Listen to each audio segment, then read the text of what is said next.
Nous allons nous lever, nous mettre debout pour lire dans des endroits. Nous lisons premièrement dans Romains 4, versets 1 à 5, et puis nous lisons dans Jean, l'évangile de Jean, chapitre 3, verset 16.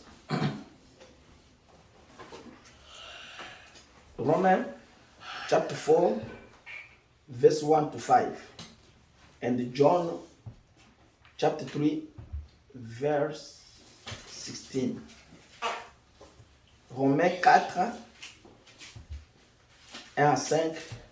Romans chapter 4, first verse to 5. Je lis au nom de l'Éternel.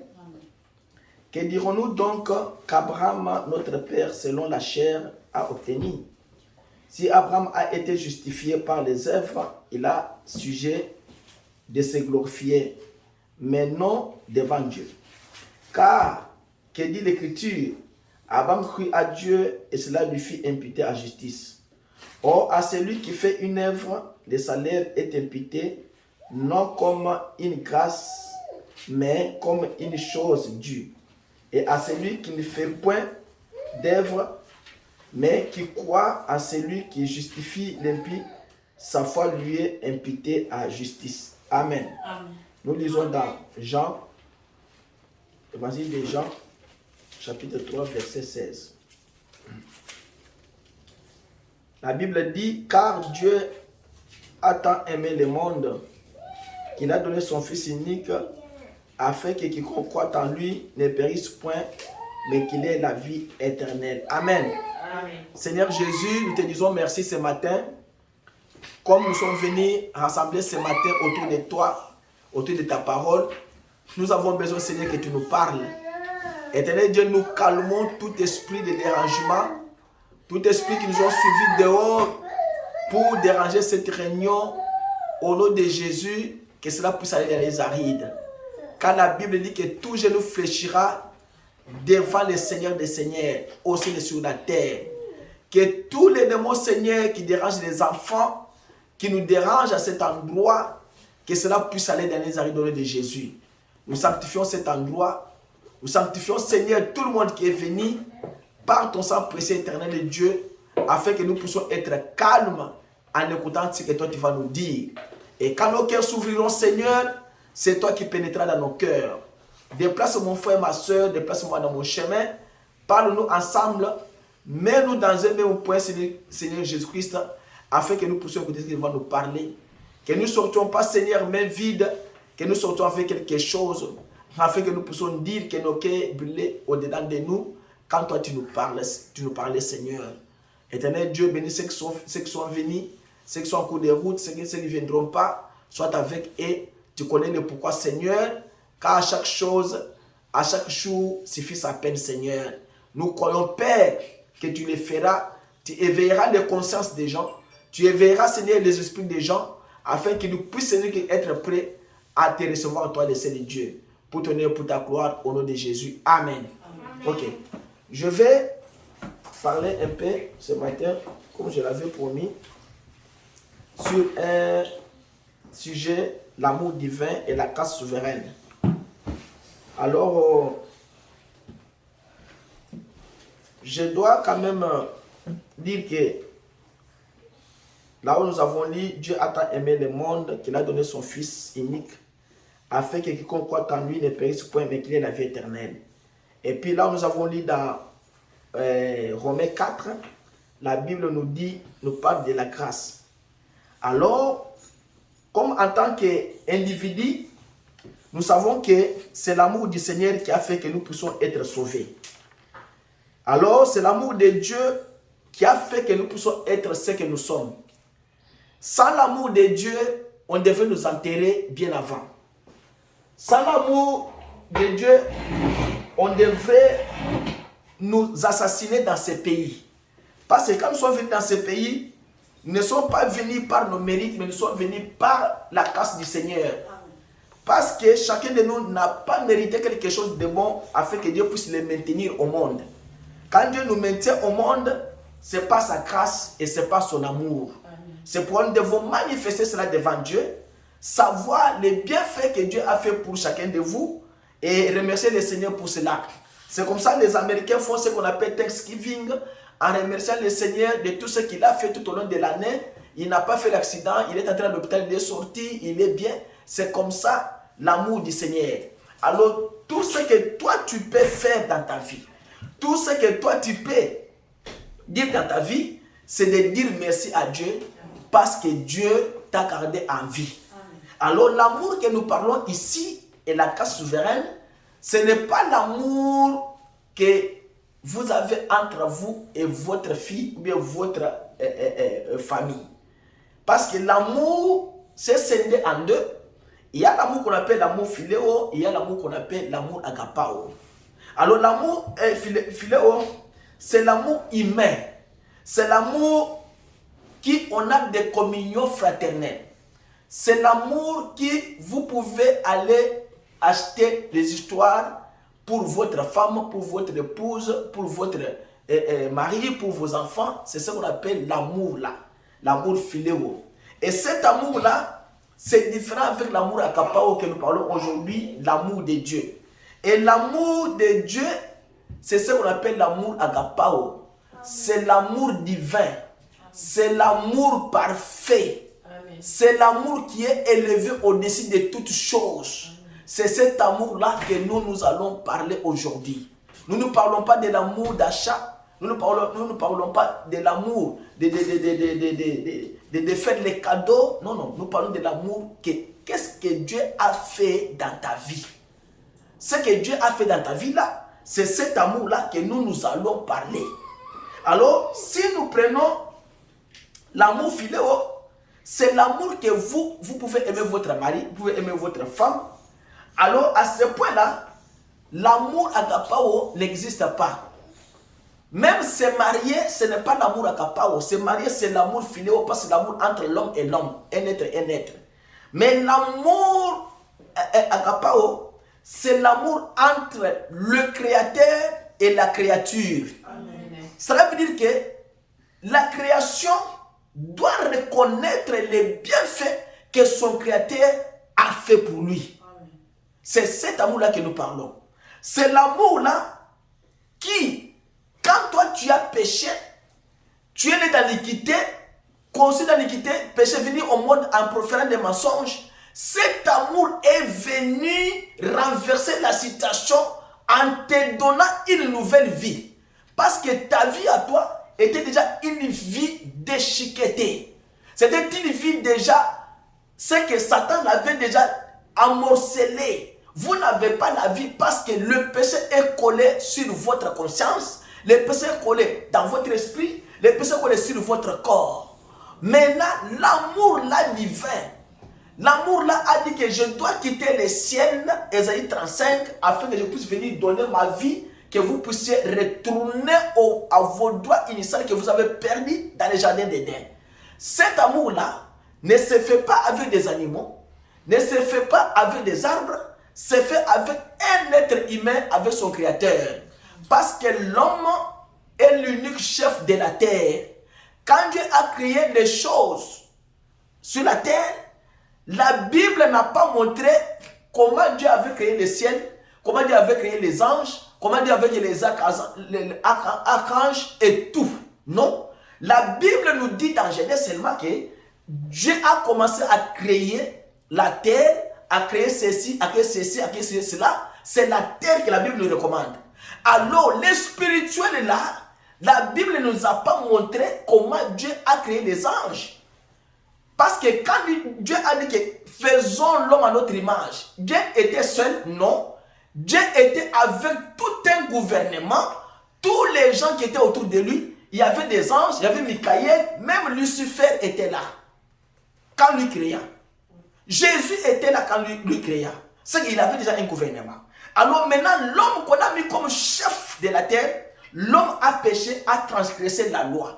Mais comme maintenant le péché était entré, la Bible dit que s'il n'y avait pas la loi, l'amour n'allait pas entrer. S'il n'y avait pas la loi, le péché n'allait pas entrer. Mais quand Dieu avait mis la loi, une seule loi, ne touche pas, ne mange pas. Alors quand l'homme a transgressé cela, cela a amené la mort. Maintenant, cet amour-là C'est l'amour qui est 1 million de fois plus fort que tout ce que vous devez avoir dans votre vie.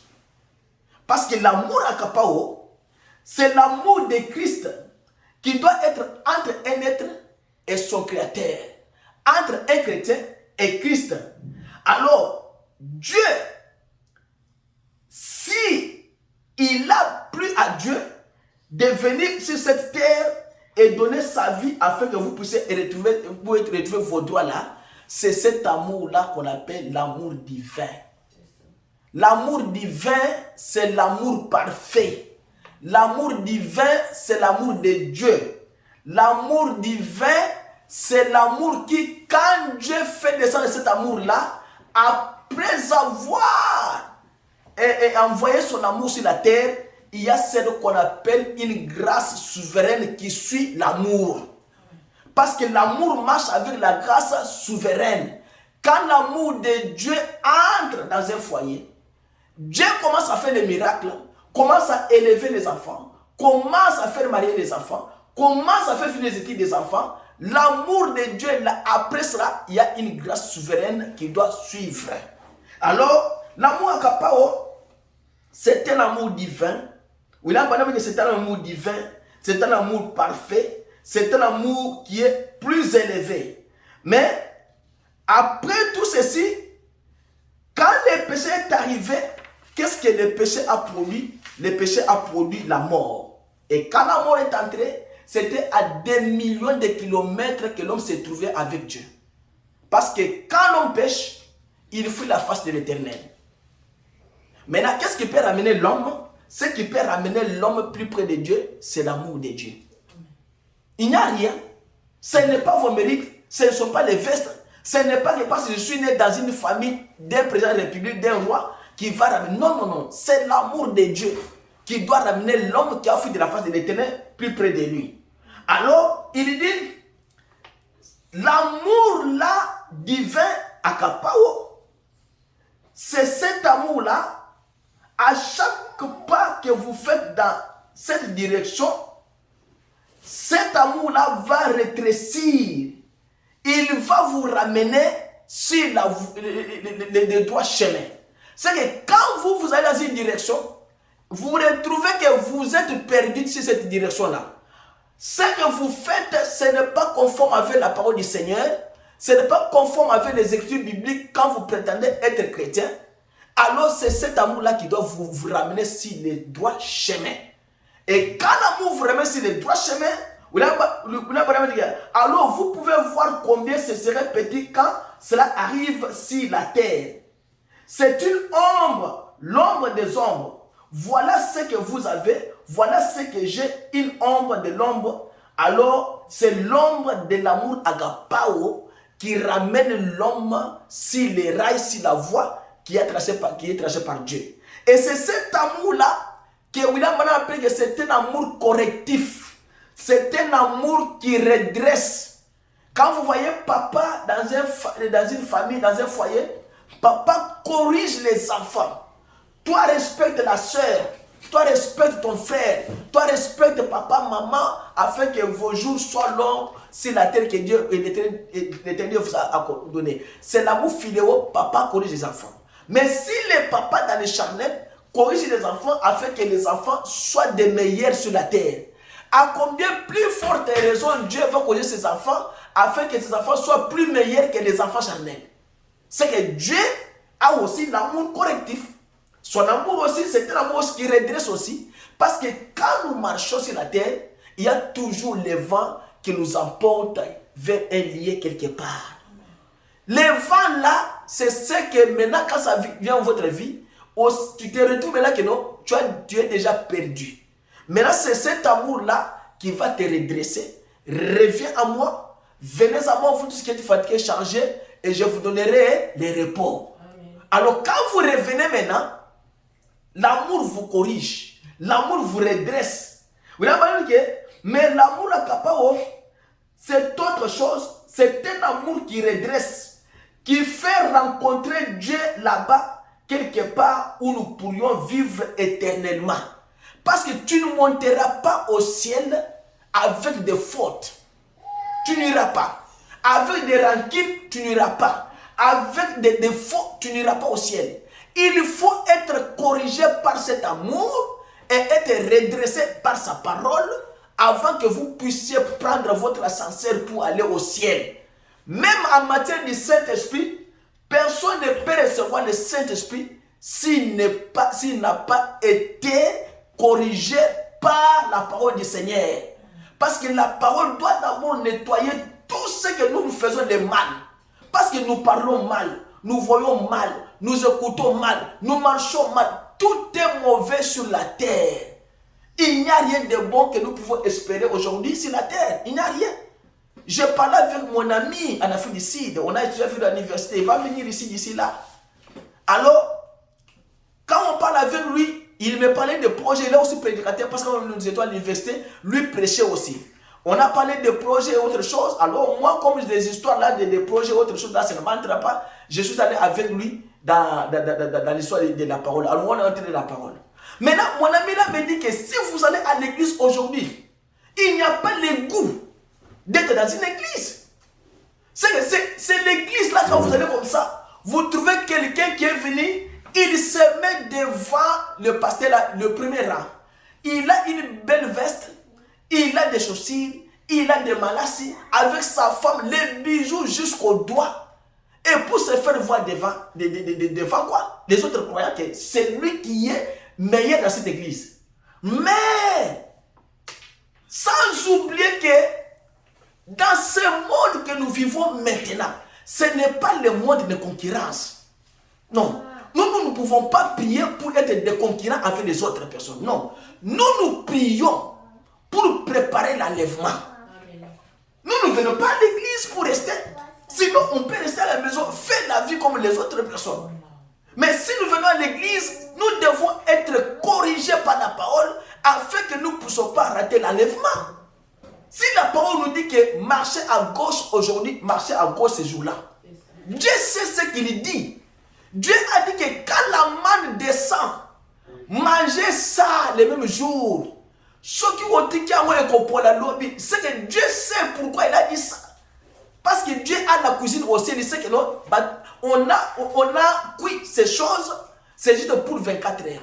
Après 24 heures, ça va pourrir. C'est que quand Dieu vous dit manger aujourd'hui, Dieu sait pourquoi il a dit manger aujourd'hui. Et Dieu leur dit, quand vous arriverez le 6e jour, vous devez prendre pour le 6e jour et pour le 7e. Pourquoi Dieu a dit ça? Dieu a dit ça, c'est parce qu'il savait que les dimanches, les gens ne travaillent pas, ils doivent faire quoi? M'adorer. Alors, je vous donne maintenant ce que j'ai préparé pour 48 heures. C'est que Dieu sait ce qu'il fait. Dieu contrôle toutes choses. Quand Dieu descend, il vous corrige. Il vous dit que mon fils, la manière dont vous vivez, ce n'est pas ça la parole du Seigneur.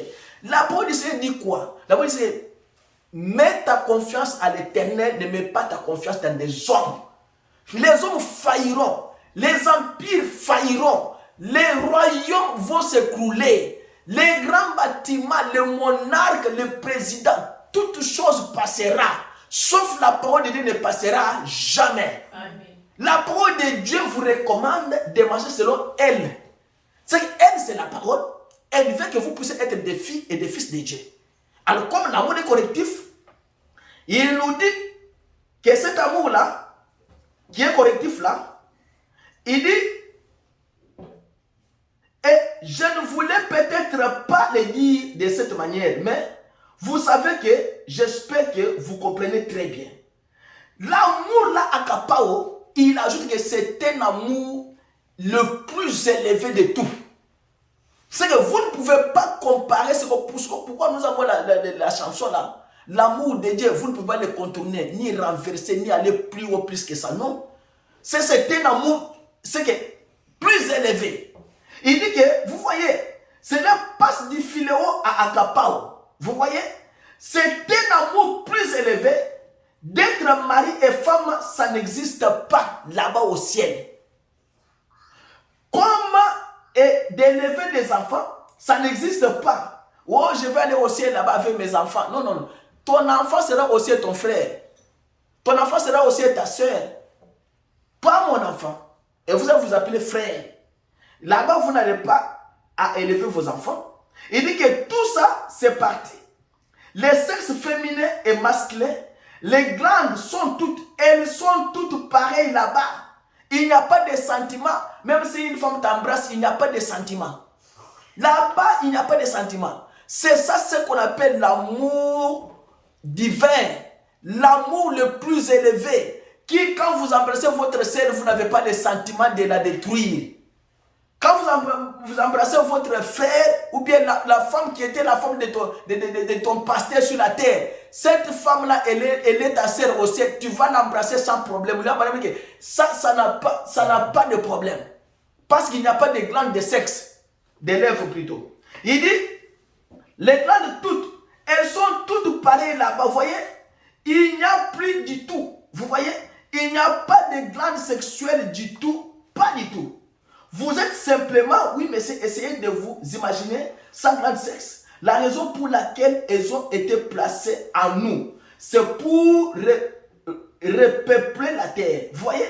Mais là, il n'y en aura pas là-bas. Il n'y aura ni glande mâle, ni glande féminin, parce que c'est un amour le plus élevé. Alors, l'amour de Dieu, il dit, tout akapao. Par conséquent, une épouse, ça sera seulement quelque chose de ravissant et qui vous appartient. Vous vous appartenez l'un et l'autre. Il n'y a absolument pas, il n'y a même pas. La partie philéo n'est même pas là du tout. Oh, là-bas au ciel, on avait des conflits sur la terre, on va régler ça. Ça n'existe pas là-bas. Là-bas, il y a l'amour divin. C'est pourquoi, avant d'aller au ciel, vous devez avoir cet amour-là. Si la terre, vous avez un problème avec quelqu'un, vous n'irez pas là-bas. Si la terre, vous détruisez la vie de quelqu'un, vous n'irez pas là-bas. Là-bas, vous irez où? Nous irons là-bas, là où notre Père nous a réservé l'endroit. C'est là où il y a un vrai amour là-bas. Maintenant, après cela, comme l'amour là, c'est l'amour le plus élevé, c'est l'amour correctif, c'est l'amour parfait, c'est l'amour qui redresse, c'est l'amour de Dieu, c'est Dieu lui-même qui est cet amour-là. Maintenant, Dieu a dit que Dieu a tant aimé le monde et qu'il a donné son Fils unique afin quiconque croit en lui ne périsse point, qu'il ait la vie éternelle. Amen.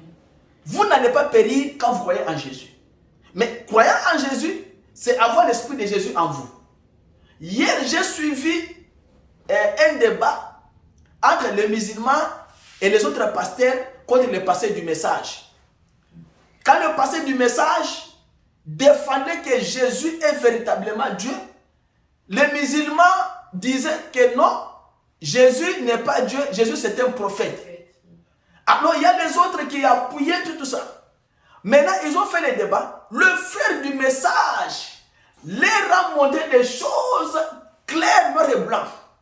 Mais le problème, c'est quoi? Les gens n'ont pas la révélation de la parole. Amen. Ils restent sur les écritures bibliques, oui, bien sûr. Mais dans l'écriture biblique, il y a ce qu'on appelle interlignes. Dans les interlignes ici, c'est là qu'il y a le problème avec les gens. Le prophète, lui, voit dans les interlignes. Vous voyez les écritures, mais lui voit dans les interlignes. Les interlignes là, c'est ce qu'on appelle la révélation. Dieu vient révéler au prophète que ce que Sarah, ce que Ève avait mangé, ce n'est pas la pomme. Et vous dites que non, c'est écrit la pomme. Bien sûr, mais il doit y avoir une révélation derrière chaque écriture biblique. Parce que la Bible dit que toute écriture est quoi? Est inspirée de Dieu. Quand une écriture est inspirée, c'est qu'il y a une révélation derrière l'écriture. Maintenant, ce matin, quand je venais ici, il y a quelque chose qui m'a dit que vous savez que les musulmans n'ont pas le Saint-Esprit. Oh, j'ai commencé à me dire, les musulmans oui, les musulmans n'ont pas le Saint-Esprit. Pourquoi les musulmans n'ont pas le Saint-Esprit et ils ne peuvent pas recevoir le Saint-Esprit? Parce que le Saint-Esprit, c'est une propriété privée de Dieu et il l'a envoyé à travers son Fils Jésus. Vous, avant de recevoir le Saint-Esprit, vous devez croire en Jésus. Vous n'allez pas recevoir le Saint-Esprit sans croire en Jésus. Ça ne fait pas. Ça, le Saint-Esprit ne viendra pas sur une personne qui ne croit pas en Jésus. Comme elles croient au Mahomet, Dieu ne peut pas leur donner le Saint-Esprit. Parce que le Saint-Esprit n'est pas leur propriété. Le Saint-Esprit, c'est la propriété du Seigneur Jésus-Christ. Il a fait une promesse et il a envoyé la promesse sur la terre pour tout celui qui croit en lui, qui ne périsse point, mais qui ait la vie éternelle. C'est que, et n'ont pas aussi la vie éternelle, ils ont une vie courte. C'est ici? Non. Alors, cet amour-là qui a amené Jésus à descendre sur la terre, qui a amené Jésus à faire une promesse et l'accomplir, c'est l'amour qu'il avait envers l'humanité. Il ne voulait pas que nous puissions périr. Frère, Dieu n'a pas créé l'homme pour perdre l'homme. Dieu a créé l'homme afin que l'homme soit son ami, soit sa famille. Quand Dieu voulait aller se promener, Dieu ne voulait pas se promener au ciel avec les anges, non. Dieu se promenait sur la terre dans le jardin d'Éden. Dieu venait au jardin d'Éden, il demandait à Adam, comment aujourd'hui, c'est bien, oui, comment les lions, comment les chimpanzés, comment les cerfs, comment tout, il demandait. C'est l'endroit que Dieu avait voulu venir. Dieu a créé l'homme pour que l'homme soit la famille qui, sur la terre, il peut venir et il peut causer avec l'homme. Dieu n'a pas créé l'homme pour le perdre. Mais c'est l'homme qui a ouvert la voie de la perdition lui-même. Mais comme il a ouvert la voie de la perdition, Dieu a dit que non, maintenant je vais envoyer l'amour. Afin que cet amour-là vienne racheter l'homme et ramener l'homme à ses droits initiaux. Maintenant, vous, en tant que chrétien ce matin, Dieu vous demande qu'est-ce que Dieu a déjà fait dans votre vie, que vous avez vu que non, ce que Dieu a fait ici, c'est la chose la plus capitale dans ma vie. Que jamais si ceci, Dieu ne l'avait pas fait, j'allais mourir. William Branham dit ceci, que un jour, il prêchait au Mexique. William Branham commence maintenant à relater ce que Dieu a fait dans sa vie. Alors, il s'est retrouvé devant un papa qui pesait 90 kilos, il était élancé plus que lui. Et William Branham dit que ce papa-là, peut-être dans sa vie, il n'avait jamais pris un bon repas dans sa vie, de toute sa vie. Ce papa-là, peut-être il n'avait jamais porté des chaussures toute sa vie. Mais il était qui? Aveugle. Il est venu dans la campagne, on l'a placé devant William Branham et il ne connaissait pas William Branham.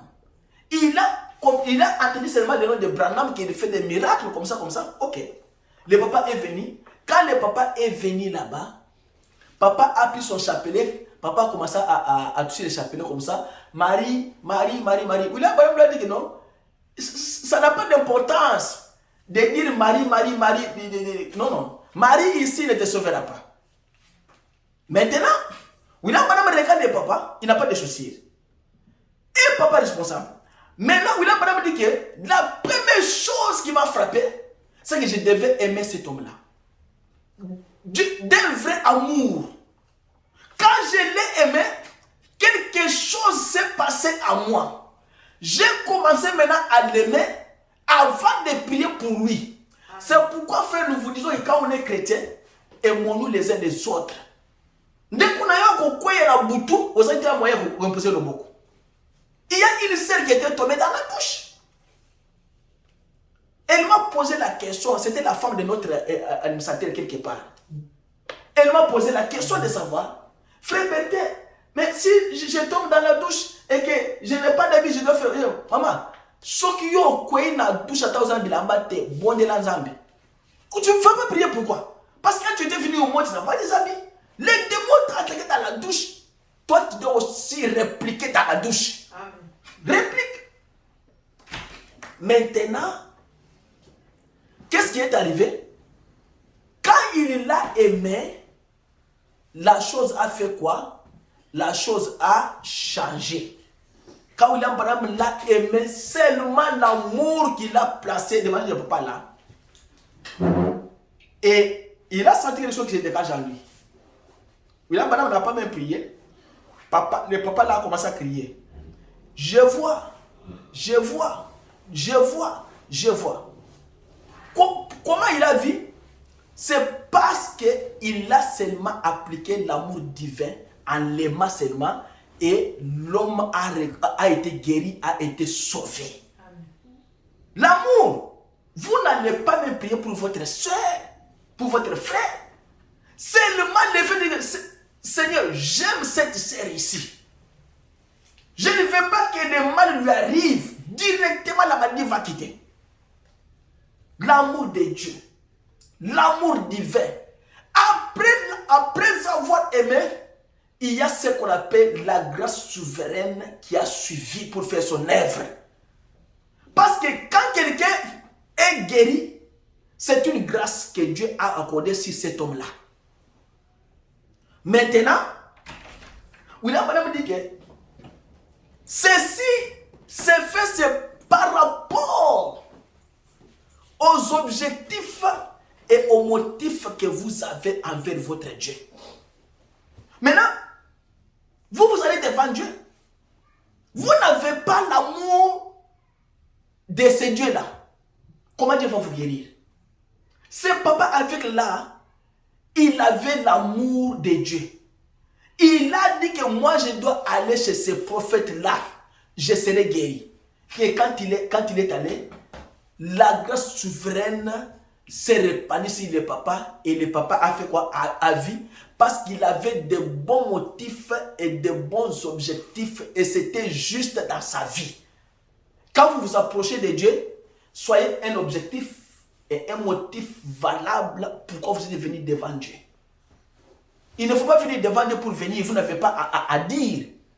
Tu ne peux pas entrer dans le palais du roi sans pourtant avoir quelque chose que vous devez dire au roi. Sinon, on va vous arrêter comme un espion. Maintenant, il dit, l'amour de Christ repose divinement dans nos cœurs. C'est que l'amour de Jésus doit être dans le cœur de chaque chrétien. S'il n'y a pas l'amour de Jésus, il y a quoi? Je vous avais dit ce jour-là que nous, quand nous étions des enfants, nos papas avaient des livres de protestants où nous avions écrit le cœur de l'homme. Quand la colombe a flashé la lumière, les animaux sortent, les démons sortent, les chauves-souris, tous ces animaux-là. Et tu vois que la figure de l'homme devient souriante. Maintenant, quand la colombe tourne maintenant et que les démons entrent, l'homme devient, on appelle ça hungry man. L'homme méchant entre maintenant dans l'homme et l'homme commence maintenant à la figure fermée. C'est pourquoi quand maintenant l'amour de Dieu est à nous, nous avons l'esprit de Christ à nous. Parce que c'est l'amour de Dieu envers son peuple. Dieu vient pour sauver son peuple et non pour sauver ceux qui ne sont pas son peuple. Alors il dit, quand l'amour de Jésus-Christ repose divinement dans nos cœurs, nous les gens humains, nous passons de la mort à la vie. Tous les démons de l'enfer n'ont aucune chance d'ôter cela à nous. Aucun démon ne peut pas venir ôter l'amour de Jésus en vous. Toi, tu as aimé Jésus. Est-ce que tu l'avais aimé avec un démon? Tu n'as pas aimé Jésus avec ta maman. Non. Tu n'as pas cru en Dieu avec ton frère. Tu as cru en Dieu toi-même. Comme tu avais pris la décision toi-même d'aimer Dieu, de le servir, d'abandonner tout et de faire sa volonté, c'est ton affaire à toi avec Dieu. Aucun démon ne viendra enlever ça en vous. Même si l'enfer vient te dire que non, je te donne tout un conteneur de boissons alcooliques, viens me donner. Mais pour l'amour de Dieu, d'un côté, il y a un côté. Il dit que non, je vais t'enlever au travail, tu vas souffrir, bien sûr. Mais l'amour de Dieu ne quittera pas à moi. Amen. Je vais enlever tes enfants comme j'ai fait avec Job. Oui, viens le faire. Mais Job n'avait pas perdu ses enfants. La Bible dit que Job avait retrouvé ses mêmes enfants avec cette même femme. C'est que nous avons des écritures qui nous appuient. Quelle est la chose qui doit élever l'amour de Dieu en vous? La Bible, nous avons dit le dimanche passé, ce n'est pas l'argent, ce n'est pas la mort, ce n'est pas toutes les angoisses, la tribulation. Non, ce n'est pas la faim, mais l'amour de Dieu repose divinement dans nos cœurs.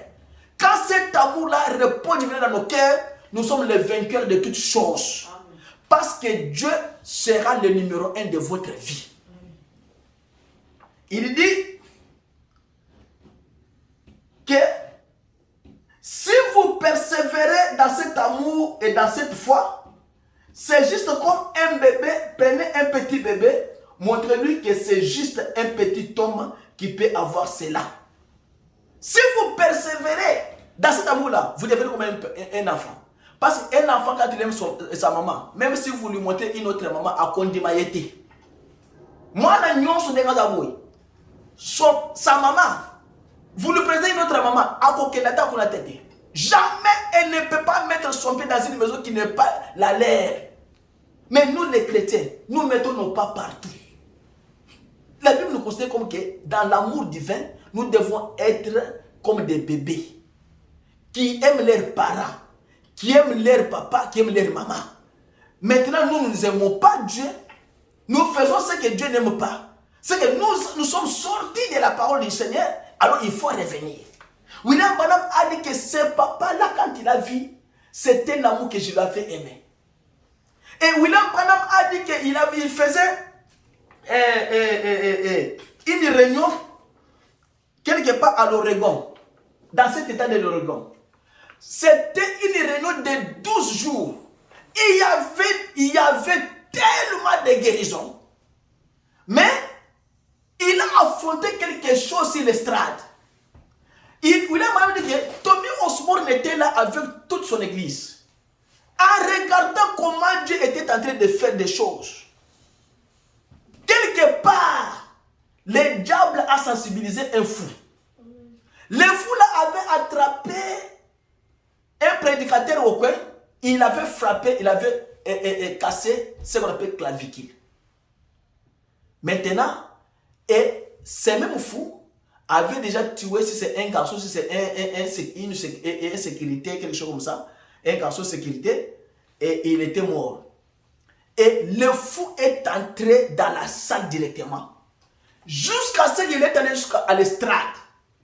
Et quand les gens ont compris que non, le fou est entré dans la salle de réunion, même les prédicateurs ont fui. Et William Branham est resté seul avec le fou là sur l'estrade. Le fou commence à injurier William Branham. Il dit que je vais te montrer aujourd'hui que toi tu es un faux serviteur de Dieu. Je vais te casser en morceaux. Parce que un fou, si il avait la force de 40 poids de taper au mur, quand il devient fou, ça se multiplie. Là, il faut savoir. Si lui, dans le physique comme ça, parce que ce que vous devez savoir, c'est quoi? Le spirituel a toujours dominé les naturels. C'est ce que vous devez savoir dans la vie. Parce qu'un sorcier, il va donner seulement un homme dans le physique comme ça, il va le donner parce que la sorcellerie, c'est le spirituel. C'est pourquoi avant de chasser la sorcellerie dans quelqu'un, il faut chasser la sorcellerie aussi par la méthode spirituelle. Ce n'est pas la méthode physique. Parce que lui est esprit. Il faut qu'il y ait aussi un esprit plus élevé que lui qui doit aussi faire quoi? Lui chasser en vous. C'est ça dans les choses normales. Un démon, s'il pèse 40 kilos, quand il devient fou, il va peser 80. Et s'il veut te cogner, s'il est fou, comme les Américains ont le système que vous pouvez, ils peuvent placer un matériel dans le mur. Quand vous tapez le coup, ça montre combien la force, votre force là, ça peut être de 20, 40 ou 50. Maintenant, s'il est un fou, quand il tape dans l'esprit là, ça va sortir 80, au lieu de sortir 40. Mais l'homme là se prend devant William Branham, il a commencé à William Branham. Je vais te casser je vais te faire cela. Alors William Branham dit que, à un certain moment, il a senti seulement quelque chose qui lui est revenu d'aimer ce fou-là. Il a dit que quand il l'a aimé, il a regardé comme ça et dit non, cet homme ici c'est un homme normal. C'est un père de la famille, c'est quelqu'un qui a besoin de la vie comme vous et moi. Là maintenant, le fou était devant William Branham, il avait déjà craché sur le visage de William Branham. Imaginez-vous que toi, tel que vous êtes là, un fou qui entre, qui crache sur vous, quelqu'un qui entre, qui crache sur vous. Mais tu es prédicateur sur l'estrade. Et les gens qui pouvaient arrêter les fous là, ils ont fui parce qu'ils savaient qu'il vient de casser les mâchoires de notre prédicateur au coin là-bas. Alors vous allez faire quoi? Si vous venez vite, vous l'arrêtez, ils vont vous taper tous. Maintenant, William Branham est resté seul. Quand William Branham a commencé à aimer, il a seulement aimé. Il a dit que non. Mais cet homme ici, ce n'est pas cet homme ici. C'est le diable qui lui a fait ceci. Le diable est venu déranger la vie de cet homme. Cet homme devait être un père de la famille. Il devait aimer aussi une femme, avoir aussi des enfants et des frères de la famille. Mais Satan a fait ceci pour déranger la vie de cet homme ici. Quand William Branham a commencé à dire comme ça, l'amour de Dieu est entré, l'homme est tombé au pied de William Branham. Sur l'estrade. C'est qu'il n'a pas prié, mais l'homme est tombé par l'amour que William Branham l'a aimé. Et l'homme a commencé à pleurer, C'était la fin de la méchanceté de cet homme-là. Amen. C'est que, frère, l'amour de Dieu envers l'humanité. Dieu n'aime pas que vous puissiez périr. Nzambe, c'est un Dieu bon. C'est un Dieu miséricordieux. Chaque fois que vous lui demandez quelque chose, il est prêt à vous l'accorder. Vous ne demandez pas. Vous faites des aventures. L'homme là a pleuré. Maintenant, il y a d'autres choses dans la vie. Il y a un prédicateur qui m'a aussi inspiré. Laisse-moi seulement vous dire parce que nous sommes dans la prédication. Il a dit que vous ne comprenez pas les plans de Dieu. Parce que ce qu'il a dit là, ça s'est fait avec William Branham. Je vais vous lire encore ça ici. Et puis je vais vous dire ce que William Branham aussi avait remonté. L'homme là a dit qu'il y a d'autres choses que Dieu attend de faire seulement avec un homme. Dieu ne peut pas venir au ciel le faire sur la terre sans l'accord de l'homme. Et c'est vrai. Et c'est vrai. Dieu du ciel, qui t'a laissé là-bas, fait quelque chose sur la terre, sans consulter l'homme. Lui, le prédicateur a dit que non. Il y a d'autres choses que Dieu, avant de les faire sur la terre, il faut que Dieu consulte l'homme pour les faire. Et il ajoute, il dit que les enfants d'Israël étaient en Égypte. Moïse était dans le pays des mendiants. Quel kilomètre entre Égypte et le pays des mendiants? Dieu consulte un homme, si le mot Horeb, pour l'envoyer en Égypte, faire quoi? Faire sortir les enfants d'Israël. Mais pourquoi Dieu ne pouvait pas seulement descendre en Égypte?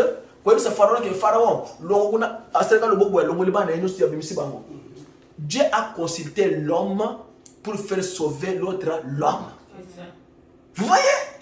C'est pourquoi il est difficile à l'homme de croire dans l'homme. Si tu vois l'homme qui croit dans l'homme, c'est que l'homme là a le Saint-Esprit à l'intérieur, il a Dieu. Enfin, il est difficile.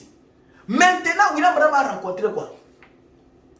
Ici, maman opossum, un animal là est venu devant la porte de William Branham. Toute la journée, les gens qui venaient là-bas, ils voient seulement cette maman là, opossum là-bas, les petits enfants là qui montaient au-dessus comme ça. Mais William Branham, William Branham a ça de l'autre côté. Maintenant, William Branham entre dans la maison, il voulait prier pour quelqu'un. La voix lui dit, mais yo, pourquoi yo, otikala kobondre pour été juna mobimandeni? William Branham, est-ce que nous tous le barangai ezali kaka ngai moko? Ali non. Ngai nzambe nous tous besoin. Ngai vous n'attendiez pas na yo pour yo bondre. Vous comprenez ça? C'est que Dieu pouvait dire seulement qu'il opossum tellement qu'il a non? Oui. Mais Dieu est passé par un homme pour faire guérir un animal. C'est que dans l'amour divin, Dieu peut passer par l'homme pour guérir l'homme. Dieu peut passer par l'homme pour guérir un animal, un oiseau. Dans l'amour divin. Et quand William est sorti, le frère qui était là-bas, il a dit, ah, Tikanayo, je déjà. William a aimé l'animal. Et l'animal est debout. Et s'il accueille. William Branham voulait aller prier quelque part. Ça, c'est dans l'amour divin. Il passe par un champ. Ce champ-là, il y avait un taureau. Qui était un taureau qui, si vous passez par là, vous serez toujours tué. Le taureau avait déjà tué un noir sur ce champ-là. Et personne n'est passé parce qu'on avait mis l'écriteau là-bas. Que non, ici, pas de passage. Il y a un taureau dangereux ici. Et William Branham, en tant que jeune, il était passé par là. Alors quand il est passé par là, il a retrouvé que derrière lui, il était à 120 mètres de la clôture, des gages. Mais en face de lui, à 10 mètres, le taureau est sorti. Quand le taureau l'a vu, le taureau a serré masqué boy. Le taureau a fait ça. Ah, le taureau a fait ça. William Branham a dit qu'aujourd'hui, fin de la vie de William Marion Branham. Alors mon épouse et mes enfants resteront, voici le testament. Quand il n'est pas là, taureau, on a vu ça, maintenant, quelque chose s'est dégagé de William Branham. William Branham a regardé l'animal l'a regardé. L'animal voulait seulement que William Branham fasse un pas. Et il va se lancer sur lui. Parce qu'il avait déjà tué quelqu'un sur ces champs-là. Alors, William Branham a regardé seulement l'animal. Il a commencé à aimer ce taureau-là. Il a dit que ce taureau ici, ce n'est pas le taureau, c'est un animal. Mais c'est le diable qui s'est emparé de cet animal pour faire tuer les gens. Alors, William Branham a commencé à parler au taureau. Je suis venu sur ces champs, je pars pour faire le travail de Dieu. Mais je pense que je vous ai dérangé sur votre chemin. Mais je ne voulais pas le faire parce que je ne savais pas que tu es ici. Alors il a commencé à parler. Taureau a des limites. Il y a Zolo Banatoro. Il parle, il termine. C'est comme s'il disait au taureau que excusez-moi parce que je suis venu te déranger dans ton territoire. C'est comme ça, non? Si. Ah, dans ton territoire. Mais si je ne savais que ici c'est interdit, je n'allais pas entrer. Mais comme je vous ai dérangé, excusez-moi, je dois aller prier pour les malades. Il a aimé l'animal. Le taureau a regardé William Branham. Le taureau est tombé pas.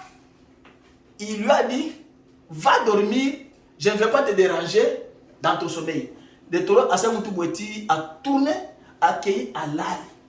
William Branham est passé à 50 à 30 cm dans le taureau. Taureau, il a déjà blagué. Pourquoi? L'amour divin. Amen. Après l'amour, c'est la grâce souveraine qui s'abat sur quelqu'un. Amen. Frère, ça c'est là ton kokota la té. Bon les et ça la grâce dans ce lango. Ba frélon comme ba abeille. William Branham a école bec na ni na bango. Ba bimi wan pour pas so William Branham. Ces frélon si ba suyo okobikate. Et William Branham est allé demander pardon au frélon. Il leur a dit que rentrez dans votre nid et allez dormir, je vous ai dérangé. Et bah frélon ba zongi sous. Maintenant William Branham quitta Texas, il partait maintenant à Kentucky. Arrivé en cours, c'est que na katikati avion Nicolo, avion a eu problème. Quand l'avion a eu problème, alors avion à Memphis. Avion a essayé d'atterrissage forcé dans Memphis. Bazu bango bacha dans hôtel. OK. Les limousines a dit William Branham demain à 7h30 le vol. Les limousines sera ici à 7h juste pour te prendre aller là-bas. Maintenant, le matin là, William Branham quelque chose le secoua. Sort. Il sort. va dans cette direction, il va dans cette direction-là. Il commence à partir. Il part. Il ne sait pas où il partait. Il ne sait pas. Il partait. À un certain moment, il se retrouve qu'il est dans un boulevard comme ça. Mais il ne comprenait pas. Quelque chose l'arrêta, lui dit que non, va dans cette direction-ci. William Branham est allé dans cette direction-là. À un certain moment, il a entendu seulement quelqu'un qui lui dit bonjour pasteur. Ah, bonjour pasteur. Comment toi tu as su que moi je suis pasteur? Avec pasteur, est-ce que tu peux entrer chez moi ici? C'est cette femme-là qui a appelé William Branham. Ok, quel est ton problème? La femme a dit à William Branham que je ne m'étais pas au monde, j'avais demandé à Dieu de me donner un enfant. Et quand Dieu me donnera cet enfant-là, je le consacrerai à l'Éternel. Mais quand cet enfant-là a grandi, l'enfant a pris une mauvaise voie avec des amis. Mais aujourd'hui, cet enfant-là est allé dans cette maison. Les docteurs l'ont abandonné. Et c'est tout. L'enfant-là va mourir. Quand William Branham entre dans cette maison-là, la première chose qu'il a remarqué dans cette maison-là, c'est ce que la maman avait écrit que nous sommes une famille chrétienne sur la porte. This is a Christian family. Maintenant, la maman regarde, ah, c'est une chrétienne. Maintenant, quel est le problème? La femme commence à raconter William Branham le problème. Il dit que j'ai prié le Seigneur 2 minutes seulement, je suis tombé comme dormi. J'ai dormi. Dieu m'a montré dans les songes qu'il y a quelqu'un qui vient, il est habillé comme ça, et il a le chapeau de cabot sur la tête, il va venir, c'est celui-là qui est Élie. Comment? C'est parce que la femme avait lu dans la Bible la Sunamite, que cette femme-là avait un seul enfant, et l'enfant était mort. On est allé demander à Élisée. Élisée est venu, Élisée a prié pour cet enfant-là, et l'enfant était revenu à la vie. Et la femme-là a dit que non, cette femme Sunamite-là, c'est moi. Maintenant, Dieu envoie-moi Élie, pour Élie vienne prier pour mon fils. Alors, dans les songes là, Dieu a dit à la femme, c'est lui-là qui est Élie que je t'envoie. William Branham a dit que c'est vrai, oui. Dans les songes, la femme a confirmé que c'est toi, que Dieu m'a dit que tu es Élie qui doit venir prier pour mon fils. Alors William Branham a dit que le problème c'est quoi? Vous savez, quand nous venons en Amérique ici, il y a un examen qu'on fait, qu'on appelle syphilis. C'est un examen des valves de sang. Si on vous attrape avec syphilis, tu ne viens pas en Amérique. Ou bien syphilis, ou bien tuberculose du sang, tu ne viens pas. Maintenant, l'enfant avec le syphilis là, c'est une maladie des valves, les sangs, dans les veines là, ça bouche les veines, il n'y a pas de circulation des veines. Là maintenant, l'enfant était au lit, en train de roumer. William Branham entre comme ça, il trouve que non, ici il n'a pas la vie. Il touche les pieds de l'enfant comme ça, c'est froid. Et l'enfant criait toujours. Et il fait noir dans la chambre, Sa maman a dit que non, les docteurs l'ont déjà déclaré mort. Tel qu'il est là, il est en train de partir. Maintenant, William Branham a regardé la maman, regardé l'enfant, il l'a aimé avec l'amour de Dieu. Il a dit que non, avoir un seul enfant, un garçon de plus de 18 ans, cette maman-là l'aimait toujours. Il l'appelait toujours mon bébé. Parce qu'il avait consacré à l'éternel de l'enfance pour que cet enfant soit un chrétien. Mais il avait pris la mauvaise direction, ce qui lui a amené à cet état-là. William Branham a demandé à la maman, est-ce que tu peux prier avec moi? William Branham a dit que, quand William Branham a dit seulement que non, est-ce que tu peux prier avec moi? La maman a commencé à prier, même William Branham a dit que, priez à vous. Mais, oui, ça va ça là. C'est que la femme a prié avec tout son cœur. Elle a prié avec une conviction que ce que tu m'as montré la nuit là, maintenant même, ça doit se faire maintenant même. Vous voulez madame dire que c'est que la prière là, moi-même, il faut que je dise à maman,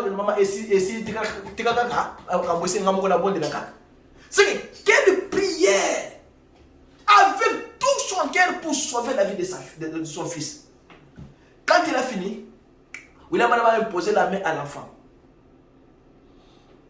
Justement, la chose de l'amour divin entre en William Branham, l'enfant commence à crier. Oh maman, il fait clair dans la chambre. Il fait clair dans la chambre. C'est que l'enfant était déjà en enfer. Alors le Saint-Esprit est allé prendre l'enfant. Il a commencé à faire remonter l'enfant de l'enfer. C'est comme ça que l'enfant commence à voir la lumière, Il a terminé la prière. L'enfant est debout. Maman, ça l'a rendu pour te donner la seule chose est la dame. Et l'amour de Dieu, quand il est lancé sur un homme, après l'amour, il y a la grâce souveraine qui suit cet amour-là. C'est cette grâce-là qui a sauvé l'enfant. Et William Branham est allé dans son Créta, en prêchant. Il a rencontré un garçon.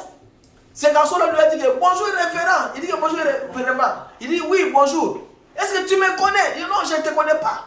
Mais je suis le garçon qui t'avait prié là-bas, chez maman, là, à mes fils. Et c'est toi. Il dit que j'étais guéri, mais pas seulement guéri, je suis maintenant sauvé. Amen.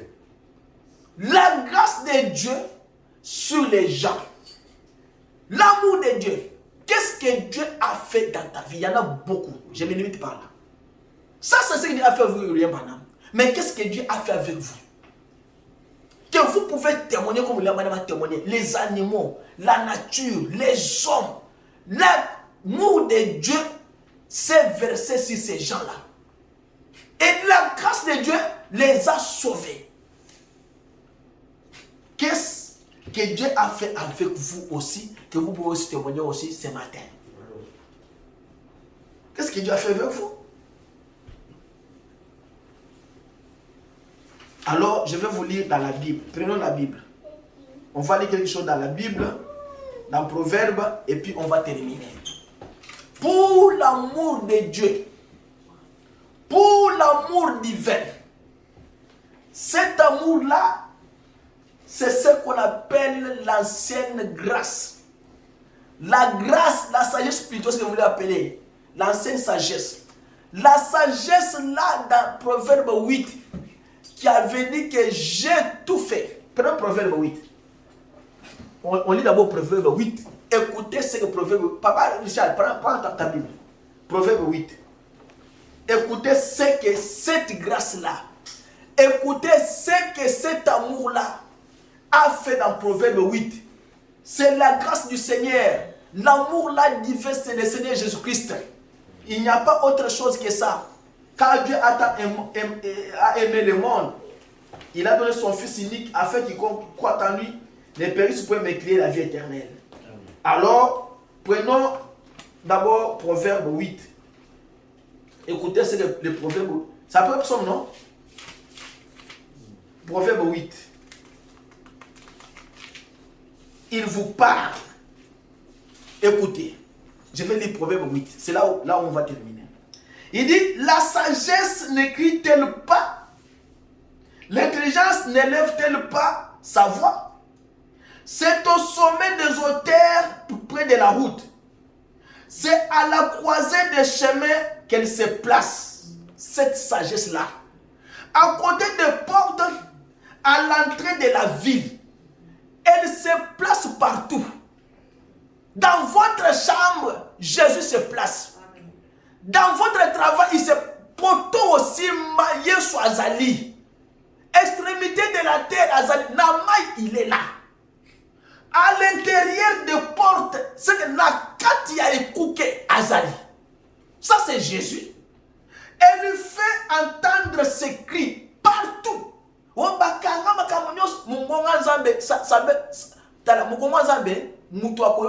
Partout. Homme, c'est à vous que j'écris. Et ma voix s'adresse au Fils de l'homme. Stupide, apprenez le discernement. Insensé, apprenez l'intelligence.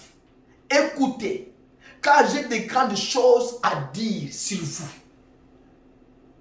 Et mes lèvres s'ouvrent pour enseigner ce qui est droit. Car ma bouche proclame la vérité et mes lèvres ont en horreur le mensonge. Toutes les paroles de ma bouche sont justes. Elles n'ont rien de faux ni de détourné. Toutes sont claires pour celui qui est intelligent et droites pour ceux qui ont trouvé la science. Préférez mes instructions à l'argent et la science alors le plus précieux. Car la sagesse vaut mieux que les perles. Elle a plus de valeur que tous les objets de prix. Moi, il commence à vous parler, moi Jésus, la sagesse. J'ai pour demeure le discernement. Voilà la demeure de Dieu. Et je possède la science de la réflexion. La crainte de l'Éternel, c'est la haine du mal. L'arrogance et l'orgueil, la voix du mal. Et la bouche perverse, voilà ce que j'ai. Les conseils et le succès m'appartiennent. Je suis l'intelligence. La force est à moi. Par moi, les rois règnent. Et les princes ordonnent ce qui est juste. Par moi gouvernent les chefs, les grands, tous les justes, tous les juges de la terre. J'aime ceux qui m'aiment et ceux qui me cherchent, me fait quoi? Papa Richard ne dort pas. Ceux qui me cherchent, fait quoi? Me trouvent. Avec moi sont la richesse et la gloire, les biens durables et la justice. Mon fruit est meilleur que l'or pur. Et mon produit est préférable à l'argent. Je marche dans le chemin de la justice, au milieu des sentiers de la droiture, pour donner les biens à ceux qui m'aiment et pour remplir leurs trésors. L'Éternel, il commence à dire maintenant. Papa Richard, prends ton téléphone là-bas. Tu dis Proverbe 8. Non, la Bible est là. Ah, ok. L'Éternel m'a acquis au commencement de quoi? Des œuvres. Avant de quoi? Les œuvres les plus anciennes. Les plus anciennes.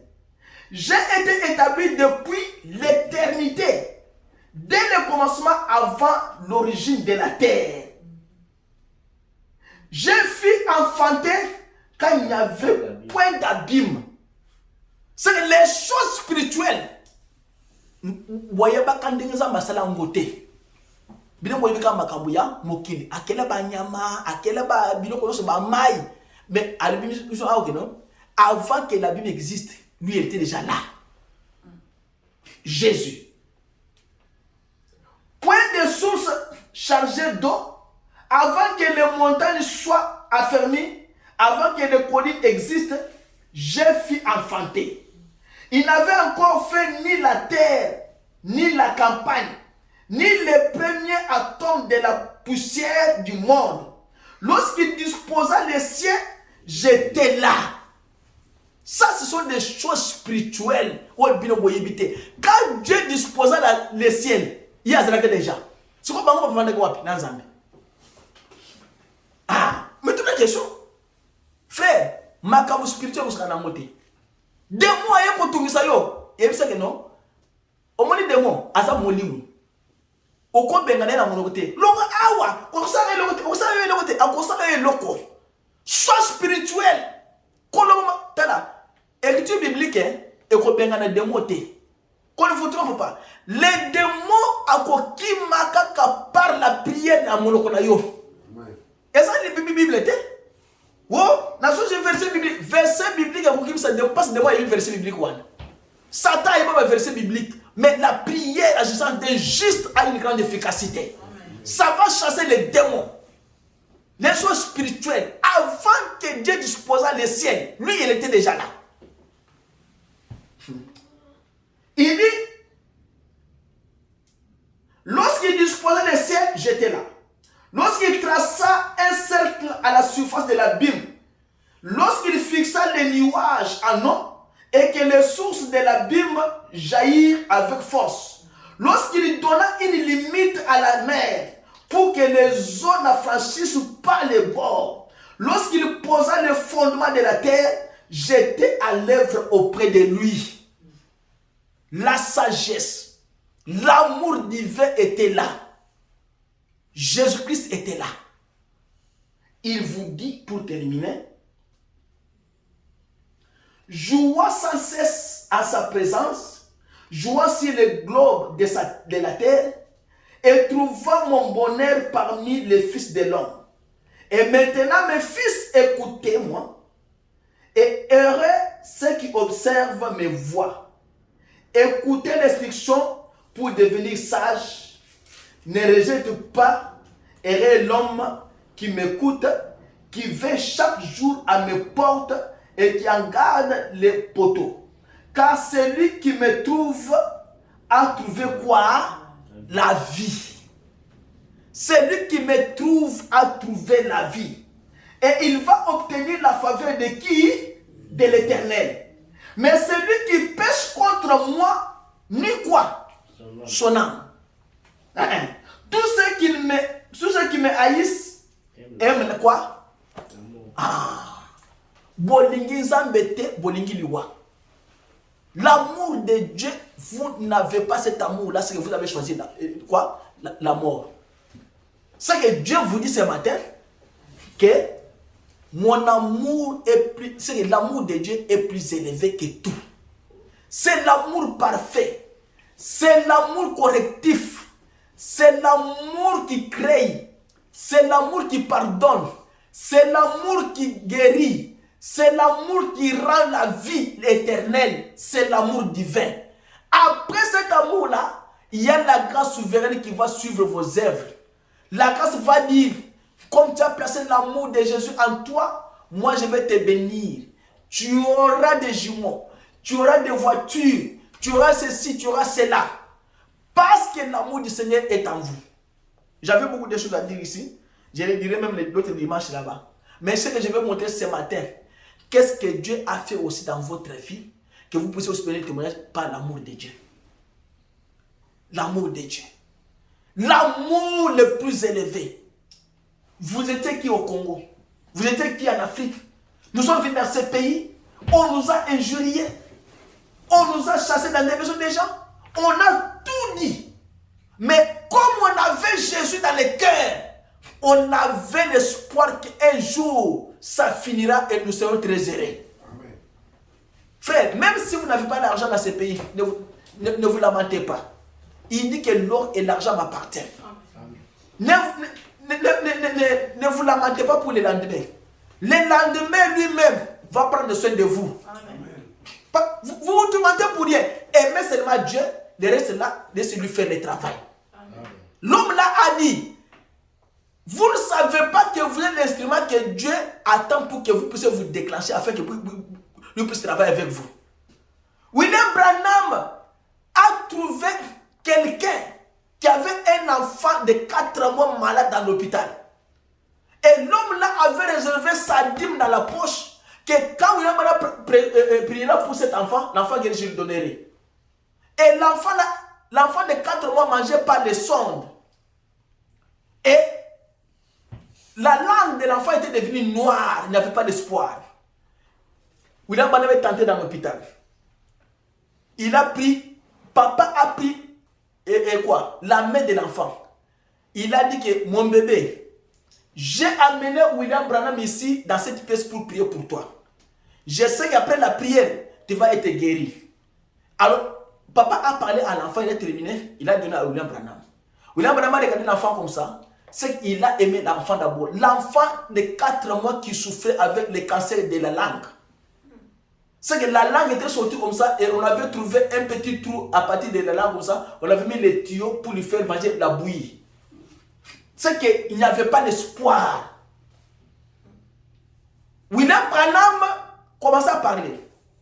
Maintenant, William Branham, il va maintenant aller interroger Dieu pour que Dieu puisse lui donner la vision. Dieu lui dit que non, William Branham, Il dit, Branham, ce n'est pas comme ça. Moi, Dieu, j'attendais que toi, tu puisses parler afin que moi, je puisse agir.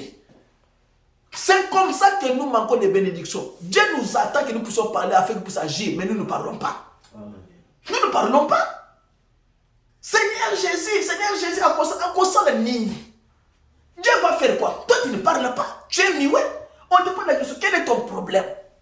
Et tu ne dis rien. Le prophète là, attendait que Dieu lui donne la vision. Dieu lui dit que non, moi j'attendais que toi tu puisses parler. C'est comme ça que nous manquons de bénédictions. Parlons à l'Éternel. Dites à l'Éternel ce matin, nous allons lui dire ce matin, Seigneur, j'ai manqué l'amour à moi. Maintenant je me dégage.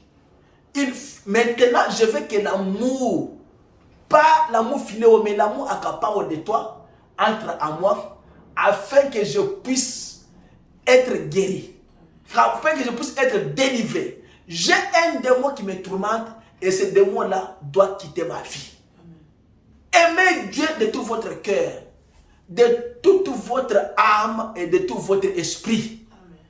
Et c'est ça, à ce moment-là, que Dieu va agir dans votre vie. Si vous l'aimez, il vous aimera. Il dit que celui qui me cherche me trouve. Celui qui m'aime, je l'aimerai. Celui qui va haïr Dieu, Dieu va l'haïr. Comment toi tu vas haïr Dieu, Dieu va t'aimer toi? Non, Dieu ne doit pas t'aimer. Si tu aimes Dieu, Dieu t'aimera aussi.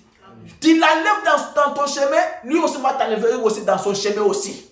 Il n'y a que ça. C'est que Dieu est amour, l'amour le plus élevé, l'amour correctif, l'amour le plus puissant. La chose que vous n'avez jamais affrontée, c'est l'amour divin là que vous avez manqué dans votre vie.